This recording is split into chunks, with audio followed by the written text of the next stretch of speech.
Hello mes bien-aimés, j'espère que vous allez bien. Moi je vais bien par la grâce. Alors si c'est la première fois que tu tombes sur cette chaîne YouTube, je t'invite à t'abonner, à activer la cloche de notification afin que chaque fois qu'il y a une nouvelle vidéo, vous soyez en informé. Alors dans les précédentes vidéos, nous avons parlé de Daniel. Nous allons dire que nous allons aborder la lecture du livre de Daniel. Donc dans la première partie, nous avons présenté le jeûne de 21 jours ou jeûne de Daniel. Et par la suite, nous avons parlé également du préambule du livre de Daniel. Et dans ce préambule, on avait expliqué que ça contenait 12 chapitres.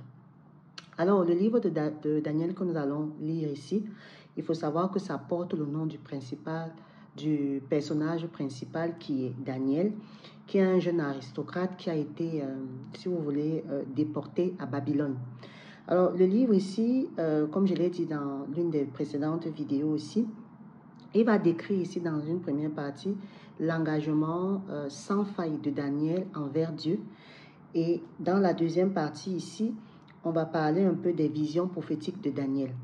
Donc, bien entendu, nous avons dit au début que ça contenait deux grandes parties. Donc, nous allons commencer par la première partie qui va aller du chapitre 1 au chapitre 6. Donc, les premiers chapitres que nous allons aborder ici, ça va vraiment nous parler ici de l'engagement sans faille, des expériences ici du personnage principal qu'est Daniel. Donc, pour aujourd'hui déjà, nous allons lire le premier chapitre que j'ai intitulé ici « L'arrivée de Daniel à Babylone ». Je vous invite à prendre vos Bibles et nous allons commencer la lecture de ce livre qui vraiment n'est pas dense. La troisième année du règne de Joachim sur Juda, Nebuscadnezar, le roi de Babylone, marcha contre Jérusalem et en fit le siège. Le Seigneur livra entre ses mains Joachim, le roi de Juda, et une partie des ustensiles de la maison de Dieu. Nebuscadnezar emporta les ustensiles dans le pays de Sihar, dans le peuple de son Dieu. Il les mit dans la maison du trésor de son Dieu. Le roi donna l'ordre à Ashpézer, le responsable des eunuques, de faire venir quelques Israélites de sang royal ou de famille noble. Ce devaient être de jeunes garçons sans défaut physique, beaux, doués de perspicacité et de sagesse, instruits et intelligents, capables de servir dans le palais du roi. On leur enseigna la littérature et la langue de Babylone. Le roi leur réservait pour chaque jour une portion des plats servis à sa table et du vin de ses banquets.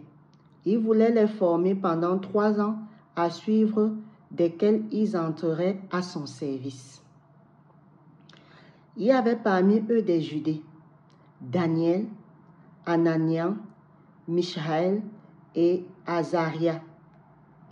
Le chef des eunuques leur donna des noms à Daniel, celui de Belshazzar, à Anania, celui de Shadrach, à Michaël, celui de Mesca, et à Azaria, celui de Abed-Nego. Daniel prit la ferme décision de ne pas souiller son esprit, son corps, en consommant les plats servis à la table du roi et le vin de ses banquets. Il demanda alors au chef des eunuques de ne pas l'obliger à se souiller. Dieu gagna à Daniel la bienveillance et la compassion du chef eunuque. Ce dernier dit à Daniel, « Je redoute mon Seigneur, le roi. C'est lui qui a fixé ce que vous devez manger et boire. Pourquoi devrais-je vous voir arborer une moins bonne mine que les jeunes gens de votre âge? À cause de vous, je risquerai ma tête auprès du roi. » Daniel dit alors à l'intendant auquel le chef des eunuques avait confié la responsabilité de lui-même, « Hanan, Michaël et Azaria, fais donc un essai avec tes serviteurs pendant 10 jours. qu'on nous donne des légumes à manger et à boire, de l'eau. On examina ensuite devant toi notre apparence et celle des jeunes gens qui mangent des plats servis à la table du roi. Puis, agis avec nous, tes serviteurs, en fonction de ce que tu auras constaté. Il leur accorda ce qu'ils demandaient et fit un essai avec eux pendant 10 jours. Au bout de 10 jours, ils avaient meilleure apparence et avaient pris plus de poids que tous les jeunes gens qui mangeaient les plats servis à la table du roi. L'intendant retira donc les plats et le vin que leur étaient destinés, et il leur donnait des légumes à la place.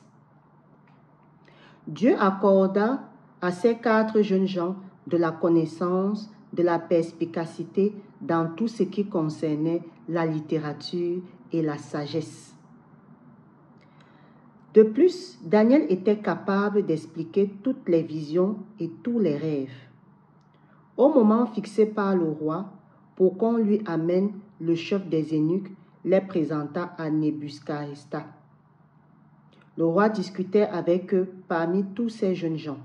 Il n'en trouva aucun comme Daniel, Ananiel, Michel et Azaria. Il fut donc admis au service du roi.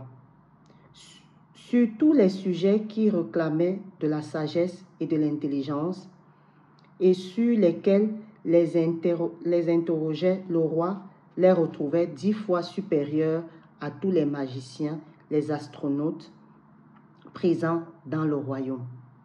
Telle fut la situation de Daniel jusqu'à la première année de règne de Cyrus.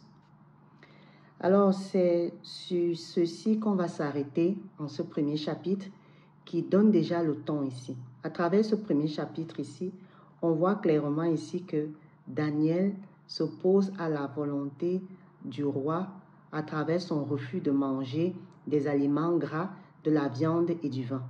Et en essayant donc pendant 10 jours, en s'alimentant que des légumes, on voit qu'ils ont meilleure mine, on voit qu'ils sont plus intelligents, on voit qu'ils sont plus sages. Alors nous allons nous dire très vite pour la lecture du chapitre 2 qui va porter sur un rêve à propos d'une statue. À très vite.